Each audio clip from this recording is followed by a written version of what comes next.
नमस्कार दोस्तों, इस वीडियो में हम इलेक्ट्रॉन, प्रोटॉन तथा न्यूट्रॉनों की संख्या ज्ञात करना सीखेंगे।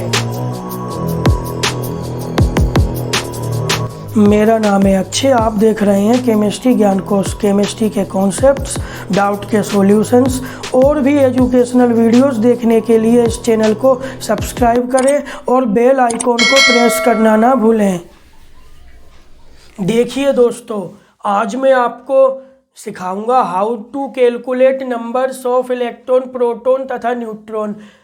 इलेक्ट्रॉन, प्रोटॉन और न्यूट्रॉन ज्ञात कैसे किया जाता है, इनका नंबर कैसे ज्ञात किया जाता है, ये इसका कॉन्सेप्ट सीखेंगे। तो दोस्तों, पहले मैंने सबसे पहला एग्जाम्पल लिया है हाइड्रोजन का। हाइड्रोजन का एटॉमिक वेट दिया हुआ है 1। ये आपको दोस्तों याद करना पड़ेगा। हाइड्रोजन का एटॉमिक वेट, इसे या एटॉमिक वेट को मास नंबर भी बोलते हैं, मास नंबर। हाइड्रोजन का जो मास नंबर होता है 1। और आपको दोस्तों हाइड्रोजन के बारे में एक चीज़ और याद करनी पड़ेगी, इसका जो परमाणु क्रमांक या परमाणु संख्या, एटॉमिक नंबर कितना होता है। हाइड्रोजन का जो एटॉमिक नंबर होता है 1। इसे किससे शो करते हैं दोस्तों, मैंने आपको पिछली वीडियो में बताया है, Z बराबर 1।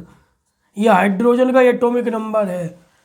अब हमें इलेक्ट्रॉन, प्रोटॉन, न्यूट्रॉन निकालने हैं। आपको दोस्तों मालूम है H क्या है, हाइड्रोजन का सिंबल। ये उदासीन परमाणु है, न्यूट्रल परमाणु है, न्यूट्रल एटम है, इसमें पॉजिटिव नेगेटिव चार्ज नहीं है। तो इसमें इलेक्ट्रॉन, प्रोटॉनों की संख्या क्या होगी दोस्तों, जो इसका एटॉमिक नंबर है। एटॉमिक नंबर कितना होता है हाइड्रोजन का 1, तो इसमें प्रोटॉनों की संख्या होगी 1 और इलेक्ट्रॉनों की संख्या भी दोस्तों इसमें होगी 1।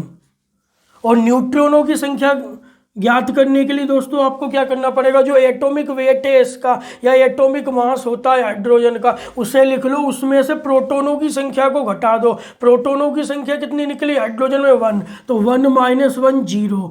ये दोस्तों हो गया, हाइड्रोजन में 1 इलेक्ट्रॉन, 1 प्रोटॉन और 0 न्यूट्रॉन होते हैं।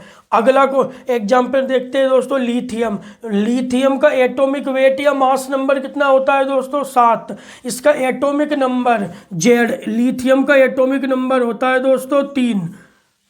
उदासीन है लिथियम परमाणु, तो प्रोटॉनों की संख्या इसके परमाणु क्रमांक या एटॉमिक नंबर के बराबर होगी 3 प्रोटॉनों की संख्या। इलेक्ट्रॉनों की संख्या कितनी होगी, न्यूट्रल है तो बराबर ही होगी एटॉमिक नंबर के 3। और न्यूट्रॉनों की संख्या के लिए दोस्तों आपको मैंने बताया, इसका आपको एटॉमिक वेट मालूम होना चाहिए। एटॉमिक वेट कितना होता है लिथियम का, 7 जो दिया हुआ है। इसमें से किस संख्या को घटाना है, किसके नंबर को, प्रोटॉनों के नंबर को घटा दो। 7 में से 3 गए दोस्तों, तो कितना बचा, 4। तो लिथियम में इलेक्ट्रॉन हो गए 3, प्रोटॉन 3 और न्यूट्रॉनों की संख्या आ गई 4।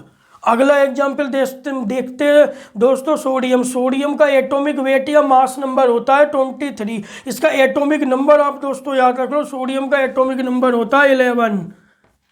सोडियम का एटॉमिक नंबर होता है 11। तो उदासीन है सोडियम, पॉजिटिव नेगेटिव नहीं है, तो हमें प्रोटॉनों की संख्या तो सदैव परमाणु क्रमांक के एटॉमिक नंबर के बराबर होगी। तो 11 इसमें प्रोटॉन हो गए सोडियम में, और इलेक्ट्रॉन भी इसमें 11 होंगे दोस्तों, क्योंकि उदासीन है या न्यूट्रल है। 11 हो गए। न्यूट्रॉनों की संख्या ज्ञात करने के लिए मैंने आपको क्या बताया, न्यूट्रॉनों की संख्या ज्ञात करने के लिए आपको हमेशा एटॉमिक वेट याद होना चाहिए। दिया हुआ है एटॉमिक वेट 23।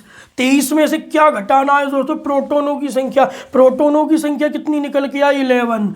23 में से 11 घटा दो दोस्तों, कितना बचा, 3 में से 1 गया, 2 में से 1 गया 1, तो 12। सोडियम में न्यूट्रॉन 12, इलेक्ट्रॉन 11, प्रोटॉन 11। अब नेक्स्ट एग्जाम्पल है दोस्तों, मैग्नीशियम। मैग्नीशियम का एटॉमिक वेट या परमाणु भार या मास नंबर 24 होता है। तो इसका एटॉमिक नंबर कितना होता है दोस्तों, मैग्नीशियम का 12। अगर एटॉमिक नंबर 12 है, उदासीन परमाणु है, प्रोटॉनों की संख्या इसमें कितनी होगी दोस्तों, 12। इलेक्ट्रॉनों की संख्या दोस्तों इसमें 12 होगी, उदासीन है। न्यूट्रॉनों की संख्या मैंने आपको बताया, एटॉमिक वेट या मास नंबर इसका दिया है 24। इसमें से हमेशा प्रोटॉन की संख्या घटा दो, 24 में से 12 घटाना पड़ेगा। 12 क्यों घटाया, क्योंकि प्रोटॉन आए मैग्नीशियम में 12, 24 में से 12 गए तो 12। तो मैग्नीशियम में neutron 12, electron 12, proton 12। Next example देखते हैं दोस्तों, पोटेशियम। पोटेशियम का एटॉमिक नंबर कितना होता है दोस्तों, 19। और एटॉमिक वेट इसमें दिया है 39। तो हमें इलेक्ट्रॉन के प्रोटॉन कितने होंगे दोस्तों, 19 ही होंगे। इलेक्ट्रॉन कितने होंगे दोस्तों, 19 ही होंगे। और न्यूट्रॉनों की संख्या कैसे ज्ञात करेंगे, मैंने बताया आपको दोस्तों। एटॉमिक वेट कितना है इसका, 39। 39 में से 19 घटा दिया, 19 क्या है यहाँ पे, प्रोटॉनों की संख्या कितनी है पोटेशियम में, 19। तो 39 में से 19 घटाया तो 20 बचा दोस्तों। तो हमें 20 न्यूट्रॉन आ गए, इलेक्ट्रॉन 19 आ गए, प्रोटॉन 19 आ गए। अगला एग्जाम्पल देखते हैं दोस्तों, कैल्शियम। कैल्शियम का एटॉमिक वेट होता है 40 और इसका एटॉमिक नंबर कितना होता है दोस्तों, कैल्शियम का एटॉमिक नंबर होता है Z बराबर 20। तो इसमें इलेक्ट्रॉन कितने होंगे दोस्तों, 20 ही होंगे। प्रोटॉन भी इसमें 20 ही होंगे। और न्यूट्रॉन के लिए आपको मैंने क्या बताया, एटॉमिक वेट लिख लो इसका माइनस प्रोटॉनों की संख्या लिख लो। प्रोटॉनों की संख्या कितनी है, 20। 40 में से 20 गए तो 20, यानी कैल्शियम परमाणु है, कैल्शियम एटम में न्यूट्रॉन 20 है, प्रोटॉन 20 है, इलेक्ट्रॉन 20 है। अगला देखते हैं दोस्तों 7 नंबर का एग्जाम्पल, ऑक्सीजन। ऑक्सीजन का एटॉमिक वेट होता है दोस्तों 16। अब इसमें इलेक्ट्रॉनों प्रोटॉनों की संख्या और न्यूट्रॉनों की संख्या बतानी है, हमें एटॉमिक नंबर याद होना चाहिए ऑक्सीजन का। ऑक्सीजन का एटॉमिक नंबर होता है 8। तो इसमें इलेक्ट्रॉन कितने होंगे दोस्तों, प्रोटॉन सबसे पहले प्रोटॉन निकाल लो, 8 ही होंगे, उदासीन है। इलेक्ट्रॉन कितने होंगे इसमें, 8 ही होंगे। और न्यूट्रॉनों की संख्या कैसे बताओगे, एटॉमिक वेट 16। 16 में से क्या घटाना पड़ता है हमेशा, प्रोटॉनों की संख्या। प्रोटॉनों की संख्या कितनी आई ऑक्सीजन में, 8। 16 में से 8 घटाया तो 8। तो ऑक्सीजन परमाणु में न्यूट्रॉनों की संख्या 8, इलेक्ट्रॉनों की संख्या 8 और प्रोटॉनों की संख्या 8 निकली। इसके बाद अगला एग्जाम्पल दोस्तों है कार्बन। कार्बन का एटॉमिक वेट या मास नंबर होता है 12। तो हमें क्या करना पड़ेगा, कार्बन का एटॉमिक नंबर कितना होता है दोस्तों, 6। ये याद कर लो आप, जितना एटॉमिक नंबर उतने ही प्रोटॉन, 6 ही प्रोटॉन और 6 ही इलेक्ट्रॉन। 6 ही और 6 क्यों हुए, क्योंकि उदासीन परमाणु में जो एटॉमिक नंबर होता है उसी के बराबर इलेक्ट्रॉन और प्रोटॉन होते हैं। न्यूट्रॉन कैसे निकालने हैं, न्यूट्रॉनों के लिए आपको एटॉमिक वेट मालूम होना चाहिए कार्बन का। कार्बन का एटॉमिक वेट कितना होता है, 12। 12 में से आपको क्या घटाना है, हमेशा प्रोटॉनों की संख्या। कार्बन में प्रोटॉनों की संख्या कितनी होती है, 6। तो 12 में से 6 घटा दो दोस्तों, माइनस कर दो तो 6 बचा। कार्बन में प्रोटॉन हुए 6, इलेक्ट्रॉन हुए 6 और न्यूट्रॉन भी निकल के आए 6। तो अगला और लास्ट एग्जाम्पल है इस वीडियो का, फास्फोरस। फास्फोरस का एटॉमिक वेट होता है 31। आपको दोस्तों याद होना चाहिए फास्फोरस का एटॉमिक नंबर Z, ये होता है दोस्तों 15 होता है। तो इसमें कितने होंगे प्रोटॉन, 15 ही प्रोटॉन होंगे। उदासीन है, हमेशा प्रोटॉनों की संख्या बराबर होती है एटॉमिक नंबर के। और इलेक्ट्रॉन भी दोस्तों उसमें 15 होंगे। न्यूट्रॉन की संख्या निकालने के लिए हमें एटॉमिक वेट चाहिए। एटॉमिक वेट कितना है फास्फोरस का, 31।